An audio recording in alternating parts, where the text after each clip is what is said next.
اور یہ دنیا کی زندگی تو صرف کھیل اور تماشا ہے، اور ہمیشہ کی زندگی کا مقام تو آخرت کا گھر ہے۔ کاش یہ لوگ سمجھتے۔ پھر جب یہ کشتی میں سوار ہوتے ہیں تو اللہ کو پکارتے، خالص کرتے ہوئے اسی کے لیے اطاعت کو، لیکن جب وہ ان کو نجات دے کر خشکی پر پہنچا دیتا ہے تو جھٹ شرک کرنے لگ جاتے ہیں، تاکہ جو ہم نے ان کو بخشا ہے اس کی ناشکری کریں اور فائدہ اٹھائیں۔ سو خیر ان قریب ان کو معلوم ہو جائے گا۔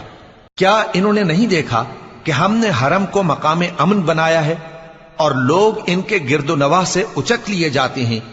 کیا یہ لوگ باطل پر اعتقاد رکھتے ہیں اور اللہ کی نعمتوں کی ناشکری کرتے ہیں؟ اور اس سے بڑا ظالم کون جو اللہ پر جھوٹ بہتان باندھے، یا جب حق بات اس کے پاس آئے تو اس کی تکذیب کرے؟ کیا کافروں کا ٹھکانہ جہنم میں نہیں ہے؟ اور جن لوگوں نے ہمارے راستے میں محنت کی ہم ان کو ضرور اپنے رستوں پر